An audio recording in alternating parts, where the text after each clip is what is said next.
Welcome है आप सभी का तनु क्लासेस में। तो दोस्तों कैसे हैं आप लोग। उम्मीद करता हूं आप लोग ठीक ही होंगे और स्वस्थ होंगे। तो आज के इस वीडियो में काफी इंपॉर्टेंट ऑब्जेक्टिव क्वेश्चन यानी एमसीक्यू सॉल्व करेंगे। जी हां, यानी बिहार बोर्ड द्वारा जो 5 सेट जारी किया जाता है उसी में से आपका फर्स्ट सेट बायोलॉजी यानी जीव विज्ञान का फर्स्ट सेट का ऑब्जेक्टिव क्वेश्चन यानी एमसीक्यू सॉल्व करेंगे। ठीक है, काफी इंपॉर्टेंट सेट है।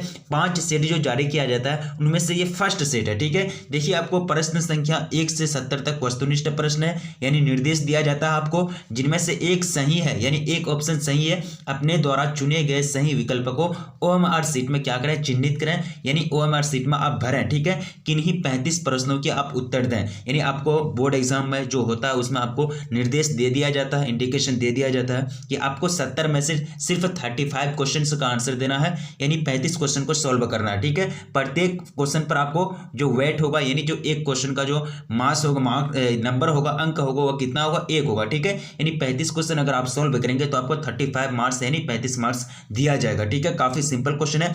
ये सेट को कवर कीजिएगा, ये आपका फर्स्ट सेट है। इसी तरह से हम लोग 5 सेट को कवर करेंगे। ठीक है, तो चलिए स्टार्ट करते हैं। सबसे फर्स्ट क्वेश्चन आपका स्क्रीन पर क्वेश्चन पूछा गया कि टैपेटल कोशिका होती है, अगुणित होती है, द्विगुणित होती है या फिर त्रिगुणित होती है, फिर बहुगुणित होती है। सिंपल सी बात है कि जो टैपेटल कोशिका जो होती है वो क्या होती है, द्विगुणित होती है। क्या होती है, द्विगुणित होती है। आपका ऑप्शन बी राइट आंसर हो जाएगा फर्स्ट नंबर क्वेश्चन का। अब देखिए काफी सिंपल क्वेश्चन पूछा गया है कि केला उदाहरण है, यानी जो बनाना होता है ये किसका एग्जाम्पल है, असंग जनन का या फिर बहुभ्रूणता का या फिर अनिषेक फलन का या फिर अनिषेक जनन का। ठीक है, तो ये जो एग्जाम्पल होते हैं ये असंग जनन का एग्जाम्पल होते हैं। यानी जो केला जो उदाहरण है वो किसका उदाहरण है, असंग जनन का उदाहरण है। यानी आपका ऑप्शन ए राइट आंसर हो जाएगा सेकंड नंबर क्वेश्चन का। अब चलते हैं थर्ड नंबर क्वेश्चन पूछा गया है कि खमीर का उपयोग इनकी तैयारी में की जाती है, यानी खमीर का उपयोग किसकी तैयारी में की जाती है, दही या फिर चीज या फिर एसिटिक अम्ल या फिर इथाइल अल्कोहल। तो खमीर का उपयोग जो तैयारी में की जाती है इथाइल अल्कोहल की तैयारी में, यानी इथाइल अल्कोहल को तैयार करने में खमीर का उपयोग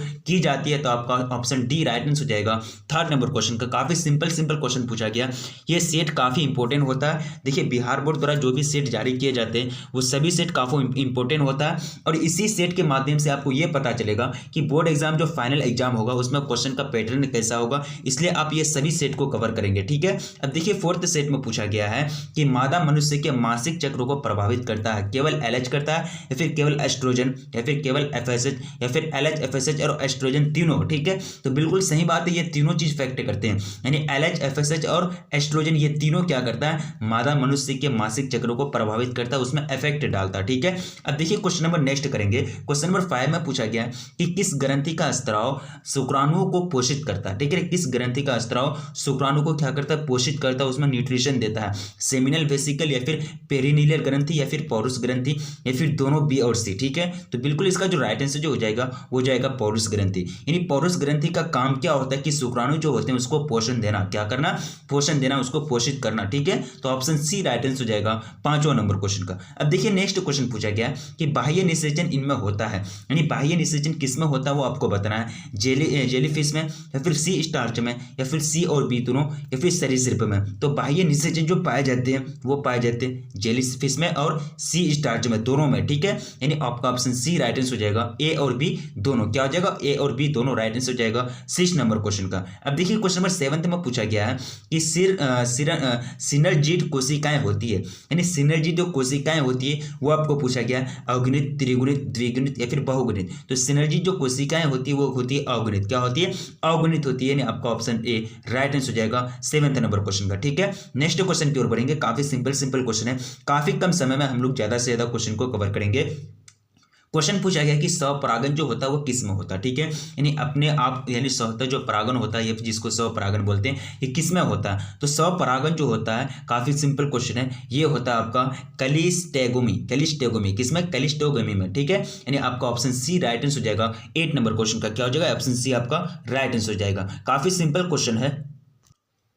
9th नंबर क्वेश्चन में पूछा गया कि टेटनेस द्वारा उत्पन्न विष प्रभावित करता है, यानी टेटनेस द्वारा जो उत्पन्न विष होता है जिनको जहर भी बोल सकते हैं, ये किसको प्रभावित करता है, स्वैच्छिक मांसपेशियों को या फिर अनैच्छिक मांसपेशियों को या फिर दोनों, ए और बी दोनों, या फिर जबड़े की हड्डियों को। ये टेटनेस जो प्रभावित करता है ना, ये स्वैच्छिक मांसपेशी और अनैच्छिक मांसपेशी दोनों को प्रभावित करता है। किसको, दोनों को। तो आपका ऑप्शन सी करेक्ट आंसर हो जाएंगे, ए और बी बोथ यानी दोनों। ठीक है, नेक्स्ट क्वेश्चन है अबुर्दीय विषाणु रोगजनक है, अबुर्दीय विषाणु रोगजनक है किसका, कैंसर का, क्षय रोग का, पीलिया का या फिर पोलियो का। ठीक है, तो ये जो रोग ये है, ये जो होता है कैंसर का होता है, यानी अबोर्दीय विषाणु जो रोगजनक है वो किसका होता है, कैंसर का रोगजनक है। इसी के कारण क्या होता है, कैंसर की रोग होती है। क्षय रोग जो होता है टीबी, ये ट्यूबर माइकोबैक्टीरियम ट्यूबरकुलोसिस के कारण होता है। किसके कारण, पोलियो ये जो होता है या पीलिया जो होता है इसका कुछ अलग वायरस होता है। ठीक है, पोलियो तो आपका ये काफी इंपॉर्टेंट क्वेश्चन है, पोलियो तो आपका इसका वायरस अलग होता है। ठीक है, तो कैंसर जो होता है वो किस रोगजनक के कारण, अबोर्दीय विषाणु के कारण होता है। ठीक है, अब देखिए क्वेश्चन नंबर 11 में पूछा गया है कि पौधों में त्रिमारक प्रतिरोधक जीन होता है, यानी त्रिमारक प्रतिरोधक जीन के बारे में पूछा गया। सिंपल सी बात है, हम लोग पढ़े हैं हाइब्रिडाइजेशन पढ़े हैं, तो आपको हाइब्रिडाइजेशन के रूप में आपको पूछा गया 11वें नंबर क्वेश्चन में। तो ये जो होते हैं ना, ये क्या होते हैं, ये क्या होते हैं, काफी सिंपल क्वेश्चन है।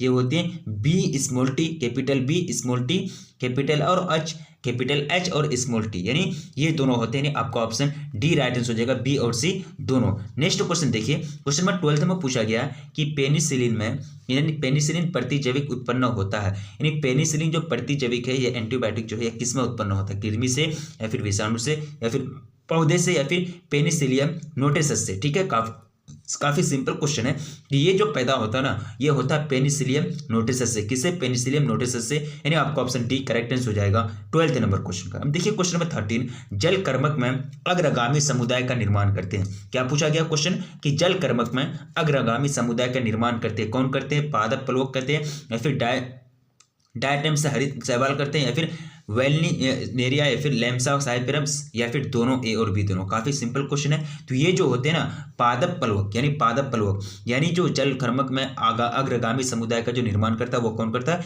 पादप प्लवक करता है। नेक्स्ट क्वेश्चन पूछा गया कि करस्टोज लाइकेन का उदाहरण है, यानी करस्टोज लाइकेन का उदाहरण है राइजोबियम या फिर पोटेमोजिटोन या फिर राइजोकॉर्पोन या फिर लेमना। ठीक है, तो ये जो हो जाएंगे, ये हो जाएंगे आपके राइजोबियम। क्या हो जाएंगे, राइजोबियम। ये जो है करस्टोज लाइकेन का उदाहरण है, एग्जांपल है। ऑप्शन ए आपका राइट आंसर हो जाएगा 14 नंबर क्वेश्चन का। अब देखिए क्वेश्चन नंबर 15, गुणसूत्र का यूक्रोमेटिन होता है, यानी गुणसूत्र का यूक्रोमेटिन पूछा गया, उदासीन होता है या फिर आनुवंशिक के सक्रिय होता है या फिर आनुवंशिक के निष्क्रिय होता है, दोनों, बी और सी दोनों। ठीक है, तो ये जो होते हैं ये होते हैं आनुवंशिक से सक्रिय होते हैं, यानी जेनेटिकली ये क्या होते हैं, एक्टिव होते हैं। ठीक है, नेक्स्ट क्वेश्चन देखेंगे, क्वेश्चन नंबर 16, क्वेश्चन पूछा गया है कि संकर, क्या पूछा गया है कि संकर शक्ति निम्न में से किस घटना के कारण होती है, संकर शक्ति निम्न में से किस घटना के कारण होती है। काफी सिंपल क्वेश्चन है, समयुग्मजता या फिर विनिमय या फिर विषम युग्मजता या फिर कोई एजमा। तो ये जो होती है विनिमय के कारण, एक्सचेंज के कारण होती है, किसके कारण,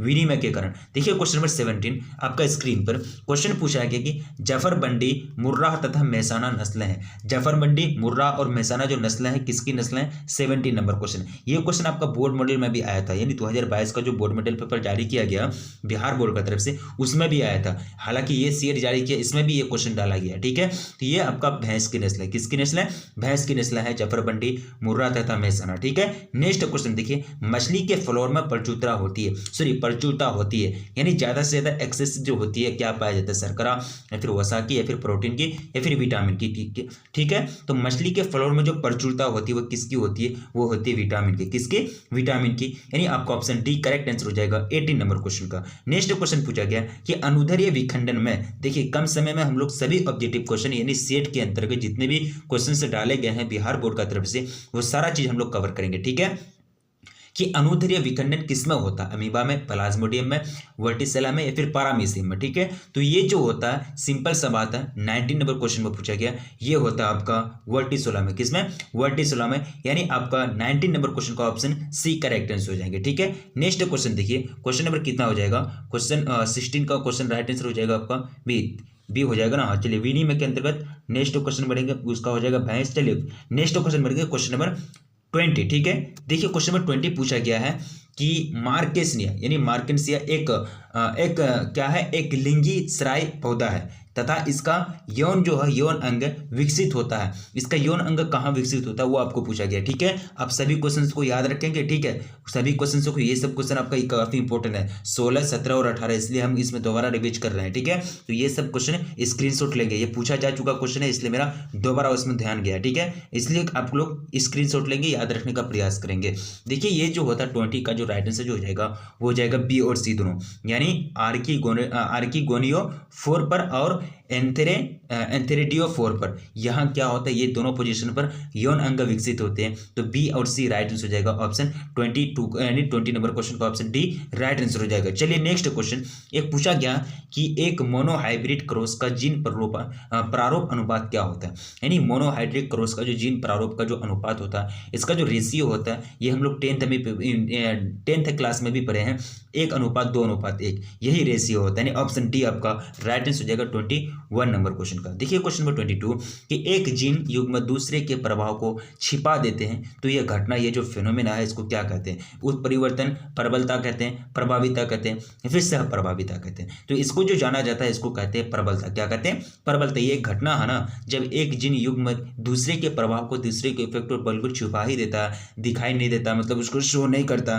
तो वो क्या कहलाएंगे? ये फिनोमेना प्रबलता कहलाएंगे। यानी आपका ऑप्शन बी राइट आंसर हो जाएगा 22 नंबर क्वेश्चन का। देखिए क्वेश्चन नंबर 23 में पूछा गया कि पारस्परिकता का जो उदाहरण है वो क्या है? रिक्सिया है, या फिर सिलेजिनेला है, या फिर स्पाइरोगारा है, या फिर लाइकेन है। पारस्परिकता का उदाहरण 23 नंबर क्वेश्चन, तो ये जो हो जाएंगे ये लाइकेन हो जाएंगे। लाइकेन क्या है? आपका पारस्परिकता का उदाहरण है। 23 का correct answer option D correct answer हो जाएंगे। नेक्स्ट क्वेश्चन पूछा गया कि चरमोत्कर्ष समुदाय की प्रकृति निर्भर करती है, किस पर निर्भर करती है? जलवायु पर, जल पर, मृदा की उर्वरता पर, या फिर तापमान पर। तो ये जो निर्भर करती है, ये जलवायु पर यानी क्लाइमेट पर डिपेंड करती है। यानी चरमोत्कर्ष समुदाय की जो प्रकृति होती है, जो नेचर होती है, उसकी क्लाइमेट पर डिपेंड करती है। नेक्स्ट क्वेश्चन पूछा गया कि एक बाध्य जड़ परजीवी है, एक बाध्य जड़ परजीवी है, अमरबेल, या फिर विक्सम, या फिर रेफ्लिसिया, या फिर ए और सी दोनों। काफी सिंपल क्वेश्चन है। तो ये जो हो जाएंगे, ये हो जाएंगे रेफ्लिसिया। क्या हो जाएंगे? रेफ्लिसिया। यानी एक बाध्य जड़ परजीवी कौन हो जाएंगे? रेफ्लिसिया हो जाएंगे। यानी आपका ऑप्शन सी करेक्ट आंसर हो जाएगा 25 नंबर क्वेश्चन का। क्वेश्चन नंबर 26 में दिया गया है, क्वेश्चन कह रहा है कि एक उत्परिवर्तन क्या है? कि एक उत्परिवर्तजन प्रदूषक है, यानी एक उत्परिवर्तजन प्रदूषक कार्बन, या फिर ऑर्गेनोफॉस्फेट, या फिर क्लोरीनेटेड हाइड्रोकार्बन, या फिर नाइट्रोजन ऑक्साइड। ठीक है, काफी सिंपल क्वेश्चन है। तो ये जो है ये हो जाएंगे क्लोरीनेटेड हाइड्रोकार्बन। ये क्या है? एक प्रकार का उत्परिवर्तजन है। ठीक है, यानी उत्परिवर्तजन प्रदूषक है, पोल्यूटेंट है। ठीक है, ऑप्शन सी आपका राइट आंसर हो जाएगा 26 नंबर क्वेश्चन का। देखिए 27 नंबर में क्वेश्चन दिया है कि एक अवजैव क्या करा कि एक अवजैव अनिम्नीकरण प्रदूषक है, हरी पत्तियां, अखबार, या फिर गोबर, या फिर आपका डीडीटी दिया है लास्ट में। तो ये क्या देंगे 27 का? डीडीटी। यानी इसको क्या बोलते हैं? डाइक्लोरो डाइफेनिल ट्राइक्लोरो इथेन बोलते हैं। ये क्या है? एक अवजैव निम्नीकरणीय प्रदूषक है। यानी आपका ऑप्शन डी करेक्ट आंसर हो जाएंगे 27 नंबर क्वेश्चन का। 28 नंबर क्वेश्चन में पूछा गया है कि शुक्राणुओं का जो विकास होता है वो कहाँ होता है? काफी सिंपल क्वेश्चन है। शुक्राणुओं का विकास कहाँ होता है? शुक्रवाहिनी में, या फिर शुक्राणु नलिकाओं में, या फिर प्रोस्टेट ग्रंथि में, या फिर अंतरानी कोशिकाओं में। ठीक है, ये जो होता है इसका जो डिपेंडेंट, इसका जो विकास होता है वो होता है शुक्राणु की नलिकाओं में। यानी शुक्राणु नलिकाओं में शुक्राणुओं का क्या होता है? विकास होता है, यानी डेवलपमेंट होता है। ठीक है, ऑप्शन बी आपका राइट आंसर हो जाएगा। देखिए क्वेश्चन में 29 में पूछा गया कि रिलैक्सिन हार्मोन किसके द्वारा निर्मित होते हैं, या फिर उनका बनावट जो होती है, इनकी जो बनती है, किसके द्वारा बनते हैं? अंडाशय द्वारा, एड्रिनल ग्रंथि द्वारा, या फिर वृषण द्वारा, या फिर पिट्यूटरी ग्रंथि द्वारा। ये जो निर्माण होता है ये किसके द्वारा होता है? ये जो होता है अंडाशय द्वारा। यानी अंडाशय द्वारा रिलैक्सिन हार्मोन क्या होते हैं? निर्मित होते हैं। तो ऑप्शन ए आपका राइट आंसर हो जाएगा 29 नंबर क्वेश्चन का। क्वेश्चन 30 में पूछा गया है कि गैस्ट्रुला में एक छिद्र होता है जो कहलाता है, गैस्ट्रुला में जो एक छिद्र होता है उसको क्या कहते हैं? जुस्पोर, या फिर ब्लास्टोपोर, या फिर एप्लानोस्पोर, या फिर उस्पोर। ठीक है, तो इसको जो कहते हैं, इसको कहते हैं ब्लास्टोपोर। क्या कहते हैं इसको? ब्लास्टोपोर। यानी गैस्ट्रुला में जो एक छिद्र होता है, एक जो हॉल होता है, हॉल टाइप का, उसको क्या कहते हैं? ब्लास्टोपोर कहते हैं। ठीक है, नेक्स्ट क्वेश्चन पूछा गया कि मनुष्यों के अग्र अंग तथा पक्षियों के पंख होते हैं समरूप, या फिर अवशेषी, समजात, या फिर समानांतर। तो ये जो होते हैं ये क्या होते हैं? ये होते हैं समजात अंग। क्या होते हैं? समजात अंग होते हैं। यानी आपका ऑप्शन सी करेक्ट आंसर हो जाएगा 31 नंबर क्वेश्चन का। नेक्स्ट क्वेश्चन दिया गया है कि मछलियों का काल कहलाता है, मछलियों का काल क्या कहते हैं? डेवोनियन, या फिर पर्मियन, या फिर सिल्यूरियन, या फिर त्रिअसिक। ठीक है, तो मछलियों को जो काल को कहा गया है, इसको कहा गया डेवोनियन। क्या कहा गया? डेवोनियन। अब देखिए क्वेश्चन में 33 में दिया गया है कि भ्रूण विकास का नियम किसके द्वारा प्रस्तावित किया गया? भ्रूण विकास का नियम, इसका जो है, इसका जो लॉ है, किसके द्वारा प्रस्तावित किया गया, या फिर इनको किसके द्वारा दिया गया? ठीक है, मेंडल मॉर्गन, फिर डार्विन या फिर वॉन बेयर। तो ये जो भ्रूण विकास का जो नियम दिए थे वो वॉन बेयर दिए थे। कौन? वॉन बेयर साहब ने दिए थे भ्रूण विकास का नियम। क्वेश्चन नंबर 34 में पूछा गया कि उच्च भंडारण प्रोटीन वाला जो परजीवी पौधा है वो कौन है? टमाटर है, आलू है, मक्का है या फिर चावल है। ठीक है, ये क्वेश्चन काफी इंपॉर्टेंट है। तो ये जो है आलू है, आलू यानी आलू जो है क्या है? उच्च भंडारण प्रोटीन वाला परजीवी पौधा है। तो ऑप्शन बी आपका राइट आंसर हो जाएगा 34 नंबर क्वेश्चन का। देखिए क्वेश्चन नंबर 35, डीएनए का 70 डिग्री सेल्सियस पर पिघलना किस बॉन्ड यानी बंधन के टूटने के कारण होता है? ठीक है, डीएनए का 70 डिग्री सेल्सियस तापमान पर पिघलना किस बॉन्ड के कारण होता है? संभव होता है। तो इसमें जो बॉन्ड टूटते हैं वो कौन सा बॉन्ड टूटते हैं? हाइड्रोजन बॉन्ड यानी एच बॉन्डिंग। एच बॉन्ड जो होता है, एच बॉन्डिंग हाइड्रोजन बॉन्ड, यही बॉन्ड टूटता है। कोवालेंट बॉन्ड होता है, आयनिक बॉन्ड होता है। ठीक है, तो हाइड्रोजन बॉन्ड टूटने के कारण 70 डिग्री सेल्सियस पर जो टूटते हैं डीएनए क्या होते हैं? उबलने लगते हैं, पिघलने लगते हैं। ठीक है, देखिए क्वेश्चन नंबर 36 में दिया है कि बायोलिस्टिक क्या करा है कि बायोलिस्टिक गन किसके लिए उपयुक्त होता है? ठीक है, किसके लिए ये उपयुक्त होता है? काफी सिंपल क्वेश्चन है। तो ये जो उपयुक्त होता है ये होता है उपयुक्त पादप कोशिकाओं के स्थानांतरण के लिए, यानी पादप सेल से यानी जो प्लांट सेल होते हैं उसके स्थानांतरण के लिए क्या मतलब उपयुक्त होता है? बायोलिस्टिक उपयुक्त होता है, बायोलिस्टिक गन। ठीक है, तो आपका ऑप्शन बी करेक्ट आंसर हो जाएंगे 36 नंबर क्वेश्चन का। देखिए क्वेश्चन नंबर 37, क्वेश्चन पूछा गया कि भारत के प्रसिद्ध जीवाश्म वैज्ञानिक कौन थे? ठीक है, तो ये हो जाएंगे भारत के जो प्रसिद्ध जीवाश्म वैज्ञानिक थे वो थे बी साहनी। कौन? बी साहनी, यानी आपका ऑप्शन ए राइट आंसर हो जाएगा 37 नंबर क्वेश्चन का। नेक्स्ट क्वेश्चन देखिए, क्वेश्चन पूछा गया कि कवक कोशिका में डीएनए विलगन करने में कौन से एंजाइम प्रयुक्त होते हैं या फिर कौन से एंजाइम सहायक होते हैं? तो ये जो होते हैं ये कौन सा होते हैं? चिटिनेस। क्या होता है? चिटिनेस, यानी आपका ऑप्शन बी करेक्ट आंसर हो जाएंगे 38 नंबर क्वेश्चन का। देखिए क्वेश्चन नंबर 39, क्वेश्चन पूछा गया कि निम्नलिखित में से कौन प्रतिबंधन एंजाइम है? यानी प्रतिबंधन एंजाइम कौन हो जाएंगे? आरएनएज या फिर प्रोटीएज या फिर टीएनएज या फिर HindII। तो काफी सिंपल क्वेश्चन है, तो ये हो जाएंगे HindII। HindII क्या है? एक प्रकार का प्रतिबंधन एंजाइम है। तो आपका ऑप्शन डी करेक्ट आंसर हो जाएंगे 39 नंबर क्वेश्चन का। देखिए क्वेश्चन नंबर 40 में पूछा गया कि एक जीन जिसकी अभिव्यक्ति रूपांतरित कोशिका की पहचान करने में मदद करता है वह है या फिर वह कहलाता है, क्या कहते हैं उसको? देखिए इसको जो कहा जाता है इसको कहता है वरण योग्य चिन्हक। क्या कहते हैं इसको?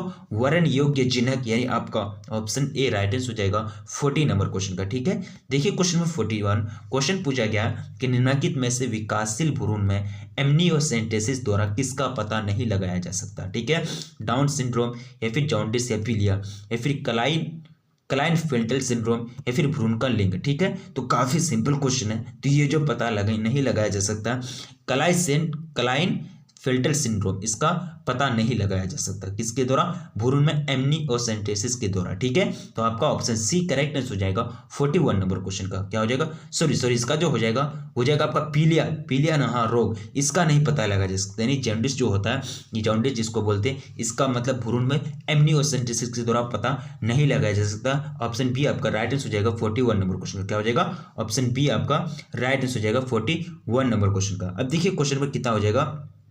काफी सिंपल क्वेश्चन है। 39 का 40 का 1 हो जाएगा। इसी तरह से आपको कमेंट करना है और याद रखना। ठीक है, देखिए क्वेश्चन नंबर 42, 11 जुलाई को जो मनाया जाता है वो कौन सा डे मनाया जाता है? तो 11 जुलाई को जो मनाया जाता है वो मनाया जाता है आपका विश्व जनसंख्या दिवस, यानी वर्ल्ड पॉपुलेशन डे मनाया जाता है। ठीक है, नेक्स्ट क्वेश्चन देखिए क्वेश्चन नंबर 43, एमटीपी क्या कह रहा है कि एमटीपी गर्भावस्था के कितने सप्ताह के तक सुरक्षित माना जाता है? ठीक है, तो ये जो माना जाता है कितने सप्ताह तक? ठीक है, तो ये जो माना जाता है 12 सप्ताह तक। कितना सप्ताह तक? 12 सप्ताह तक सुरक्षित यानी प्रोटेक्शन के अंतर्गत माना जाता है। देखिए क्वेश्चन नंबर 44, क्या एक जीन एक एंजाइम का सिद्धांत किसने दिया? एक जीन एक एंजाइम सिद्धांत किसने प्रस्तावित किया वो आपको पूछा गया है। कौन साइंटिस्ट थे? तो ये जो थे काफी सिंपल क्वेश्चन है। ये 44 का जो राइट आंसर जो हो जाएगा वो जाएगा बीडल तथा टैटम, यानी बीडल तथा टैटम ने एक जीन एक एंजाइम का सिद्धांत क्या किए थे? प्रस्तावित किए थे। आपका ऑप्शन ए राइट आंसर हो जाएगा 44 नंबर क्वेश्चन का। देखिए क्वेश्चन नंबर 45, जंक डीएनए एक क्या है? जंक डीएनए क्या है, विखंडित जीन है, इंट्रोन है या फिर एक्सोन है या फिर प्रोमोटर है। तो ये जो है ये एक प्रकार का क्या है, विखंडित जीन है। क्या है, विखंडित जीन है। तो आपका ऑप्शन ए राइट आंसर हो जाएगा 45 नंबर क्वेश्चन का। देखिए क्वेश्चन नंबर 46 में पूछा गया है कि आनुवंशिक कूट होता है, आनुवंशिक कूट क्या होता है, कमराहित होता है, फिर सर्वव्यापी, ए और बी दोनों, या फिर अतिच्छादित होते हैं। ठीक है, तो आनुवंशिक जो गुण होता है वो होता है कमराहित। क्या होता है, कमराहित नहीं। तो आपका ऑप्शन ए राइट आंसर हो जाएगा 46 नंबर क्वेश्चन का। ठीक है, काफी सिंपल क्वेश्चन। नेक्स्ट क्वेश्चन देखिए, क्वेश्चन नंबर 47 आपका स्क्रीन पर। क्वेश्चन क्या पूछा है कि टेस्ट ट्यूब बेबी प्रोग्राम, क्या करा कि टेस्ट ट्यूब बेबी प्रोग्राम निम्नलिखित में से किस तकनीक का प्रयोग करता है। ठीक है, तो गिफ्ट का, किसका, गिफ्ट का प्रयोग करता है। ठीक है, तो 47 का जो राइट आंसर जो हो जाएगा वो हो जाएगा आपका ऑप्शन बी राइट आंसर हो जाएगा। क्या हो जाएगा, ऑप्शन बी राइट आंसर हो जाएगा 47 नंबर क्वेश्चन का। नेक्स्ट देखेंगे क्वेश्चन नंबर 8 देखेंगे, न्यूक्लिक अम्ल बहुलक है। जो न्यूक्लिक अम्ल है बहुलक, किसका बहुलक है वो आपको पूछा गया, शर्करा का, आरएनए का, प्रोटीन का या फिर न्यूक्लियोटाइड का। तो ये जो बहुलक है ये किसका बहुलक, ये है न्यूक्लियोटाइड का। किसका, न्यूक्लियोटाइड का। यानी आपका ऑप्शन डी करेक्ट आंसर हो जाएगा 48 नंबर क्वेश्चन का। देखिए नेक्स्ट क्वेश्चन आपका स्क्रीन पर। अंतर्राष्ट्रीय जैव विविधता दिवस मनाया जाता है, यानी अंतर्राष्ट्रीय जैव विविधता दिवस जो मनाया जाता है, इंटरनेशनल बायोडाइवर्सिटी डे जो मनाया जाता है वो कब मनाया जाता है, कब सेलिब्रेट किया जाता है, तो 22 मई को। कब, 22 मई को मनाया जाता है। ठीक है, अब देखिए क्वेश्चन नंबर 50 आपका स्क्रीन पर। क्वेश्चन कह रहा है कि निम्नलिखित में से कौन सा पौधे की प्रजाति लुप्त प्राय सूची में है, कौन सा पौधे की प्रजाति लुप्त प्राय की सूची में है, मतलब उसका लिस्ट में है। ठीक है, तो ये जो है ये कौन सा हो जाएंगे, निपेंथिस। क्या हो जाएंगे, निपेंथिस। यानी आपका ऑप्शन सी करेक्ट आंसर हो जाएंगे 50 नंबर क्वेश्चन का। देखिए क्वेश्चन नंबर 51, भारत का राष्ट्रीय जलीय पशु कौन सा है। भारत का राष्ट्रीय जलीय पशु जो हो जाएंगे वो क्या हो जाएंगे, नदी डॉल्फिन। ये क्या है, नदी डॉल्फिन जो है, नदी का जो डॉल्फिन है भारत का राष्ट्रीय जलीय पशु है। ठीक है, क्वेश्चन नंबर 52, निम्नलिखित में से कौन सा समापन कूट है, समापन कूट कौन आते हैं, एयूजी, यूएजी या फिर जीयूजी या फिर ए और बी दोनों। ठीक है, तो ये जो समापन कूट के अंतर्गत आते हैं वो होते हैं यूएजी। यूएजी जो आते हैं वो समापन कूट के अंतर्गत आते हैं। 52 का ऑप्शन ए करेक्ट आंसर हो जाएंगे। देखिए 53 क्वेश्चन पूछा गया कि प्राकृतिक आवास में जीवों का संरक्षण कहलाता है। प्राकृतिक आवास में जो जीवों का संरक्षण है उसको क्या कहते हैं, काफी सिंपल क्वेश्चन है। तो इसको जो कहते हैं स्वस्थानीय संरक्षण। क्या कहते हैं इसको, स्वस्थानीय संरक्षण। यानी आपका ऑप्शन ए राइट आंसर हो जाएगा 53 नंबर क्वेश्चन का। नेक्स्ट क्वेश्चन देखिए, क्वेश्चन नंबर 54 में पूछा गया है कि निष्क्रिय प्रतिरक्षा की खोज किसने की थी। एल पॉस्टर ने या फिर एडवर्ड जेनर ने, रॉबर्ट कोच ने या फिर एमिल वॉन बेहरिंग ने। ठीक है, तो निष्क्रिय प्रतिरक्षा की जो खोज की थी तो सबसे पहले किसने की थी, काफी सिंपल क्वेश्चन है, ये की थी एमिल वॉन बेहरिंग ने। किसने, एमिल वॉन बेहरिंग ने। यानी आपका ऑप्शन डी राइट आंसर हो जाएगा 54 नंबर क्वेश्चन का। नेक्स्ट देखिए क्वेश्चन नंबर 55, प्लाज्मा कोशिका प्राप्त होती है, प्लाज्मा कोशिका प्राप्त होती है किससे, मेमोरी बी कोशिका से या फिर हेल्पर टी कोशिका से या फिर मेमोरी टी कोशिका से या फिर साइटोटॉक्सिन टॉक्सिस टी कोशिका से। ठीक है, तो ये जो प्राप्त होती है ये प्राप्त होती है मेमोरी टी सेल्स से, यानी मेमोरी टी कोशिका से क्या प्राप्त होती है, प्लाज्मा कोशिका प्राप्त होती है। ऑप्शन सी आपका राइट आंसर हो जाएगा 55 नंबर क्वेश्चन का। देखिए क्वेश्चन नंबर 56, क्वेश्चन पूछा गया कि चिकन पॉक्स किसके कारण होता है। चिकन पॉक्स जो होता है ये किसके कारण होता है, तो ये जो होता है वेरिसेला जोस्टर विषाणु के कारण। वेरिसेला जोस्टर विषाणु के कारण क्या होता है, चिकन पॉक्स होता है। विषाणु का नाम याद रखेंगे, वेरिसेला जोस्टर विषाणु। ठीक है, देखिए क्वेश्चन नंबर 57, क्वेश्चन पूछा गया है कि आनुवंशिक अभियांत्रिकियों में प्रयुक्त आणविक कैंची कौन सी है। ठीक है, काफी सिंपल क्वेश्चन है। तो ये जो प्रयुक्त आणविक कैंची होते हैं वह प्रतिबंधन एंडोन्यूक्लियेज, प्रतिबंधन एंडोन्यूक्लियेज यही कैंची होती है। यानी आनुवंशिक अभियांत्रिकी में अभियांत्रिकी में प्रयुक्त आणविक कैंची क्या होते हैं, प्रतिबंधन एंडोन्यूक्लियेज होते हैं। यानी आपका ऑप्शन सी राइट आंसर हो जाएगा 57 नंबर क्वेश्चन का। देखिए क्वेश्चन नंबर 58, एक मानव निर्मित क्या पूछा गया, एलोपोलिक ठीक है, काफी सिंपल क्वेश्चन है, ये आपका अंग्रेजी टर्म है। ठीक है, तो अनाज की जो फसल है वो क्या हो जाएंगे। ठीक है, काफी सिंपल क्वेश्चन है। तो ये जो हो जाएंगे इसका जो राइट आंसर हो जाएगा वो जाएगा क्या हो जाएगा, टिट्रिकॉल, यानी टिट्रिकॉल क्या हो जाएगा, टिट्रिकॉल, यानी ऑप्शन बी आपका राइट आंसर हो जाएगा। देखिए क्वेश्चन नंबर 59, क्वेश्चन पूछा गया है कि लिलिएसी कुल के कोलिकम, क्या पूछा गया, कोलिचम और मनेल में, और मनेल से जो प्राप्त है एल्केलॉइड होते हैं वो क्या होते हैं, एल्केलॉइड क्या प्रेरित करता है। ठीक है, वो आपको पूछा गया।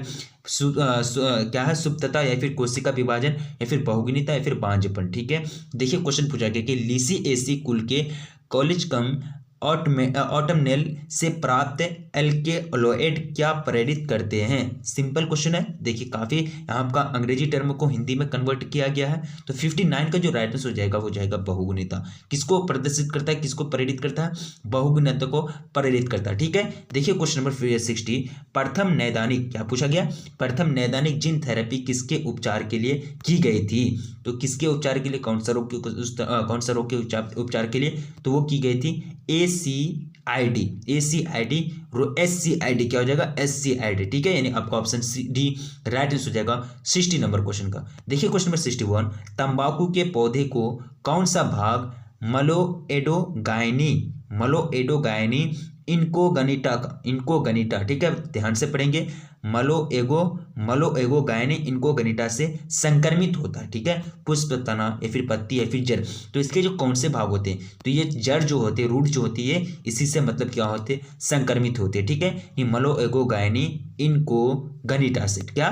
मलोएगोगायनी इनकोगनिटा से। देखिए क्वेश्चन 62, पहला क्लोन पशु कौन सा है? ठीक है, पहला जो क्लोन पशु है डोली बेर है, मौली है, फिर पोली बेर है, फिर कुत्ता है। ठीक है, तो पहला जो क्लोन पशु है वो है आपका डोली बेर। ये क्या है? पहला क्लोन पशु है। देखिए शोर से अधिक, यानी शोर से अधिक होने पर ध्वनि प्रदूषण होती है। ठीक है, काफी सिंपल क्वेश्चन है। तो ये जो होती है, ये होती है 80 से 90, यानी 80 से 99 डेसिबल से। इसी को क्या कहते हैं? ध्वनि प्रदूषण कहते हैं। हम लोग जो सुनते हैं कम से कम 20 से लेकर 20,000, यानी 20 से लेकर 20,000, यानी 20 के तक हम लोग हर्ज यानी डेसिबल सुनते हैं। यानी डेसिबल हम लोग क्या सुनते हैं? हर्ज में हम लोग का मापते हैं, 20 से लेकर 20,000 हर्ज हम लोग सुन सकते हैं। रेंज है हम लोगों का। ठीक है, देखिए 64 क्वेश्चन पूछा कि निम्नलिखित में से कौन जैव निम्नीकरण प्रदूषक है? ठीक है, पॉलीथीन, DDT, प्लास्टिक या फिर वाहित मलजल। ठीक है, तो जैव निम्नीकरण जो प्रदूषित हो जाएंगे वो हो जाएंगे वाहित मलजल। क्या हो जाएंगे? सीवेज। ये जो क्या है? निम्नीकरण यानी जैव निम्नीकरण प्रदूषक है, पोल्यूटेंट है। क्वेश्चन 65, CO2 से अधिक विषैला CO होता है, क्योंकि CO2 से अधिक विषैला CO होता है, क्योंकि वो आपको पूछा, कारण पूछा गया, क्योंकि ये हीमोग्लोबिन की ऑक्सीजन वहन क्षमता को घटा देता है। ये बहुत खतरनाक चीज होता है ये CO। ये क्या करता है? ब्लड में जो हीमोग्लोबिन होता है उसकी ऑक्सीजन लेने की जो क्षमता होती है, यानी हीमोग्लोबिन जो होता है ये क्या करता है कि हमारे फेफड़े से शुद्ध ऑक्सीजन को अलग अलग बॉडी के हर एक पार्ट्स तक पहुँचाते हैं। तो उसकी जो वहन करने की क्षमता होती है, ये CO उसी क्षमता को डिक्रीज कर देता है, उसी क्षमता को कम कर देता है। तो ये बहुत खतरनाक चीज़ है। ये CO2 होगा ज़्यादा, अगर CO2 होगा तो ये ज़्यादा मतलब पेड़ पौधे लगाया जाएगा, पेड़ पौधे उसको फिर क्या करेंगे? ऑक्सीजन में बदल देंगे। तो प्राय CO2 को जो होता है वो प्रदूषक नहीं माना जाता। ठीक है, यह भी बात आप याद रखेंगे। ठीक है, नेक्स्ट देखिए क्वेश्चन में कितना हो जाएगा? 66 आपका स्क्रीन पर क्वेश्चन पूछा गया है कि निम्नलिखित में से कौन सा जल की शुद्धता के लिए प्रयुक्त होता है? ठीक है, जल की शुद्धता के लिए 66, तो ये जो होते हैं आइकोर्निया जल की शुद्धता के लिए प्रयुक्त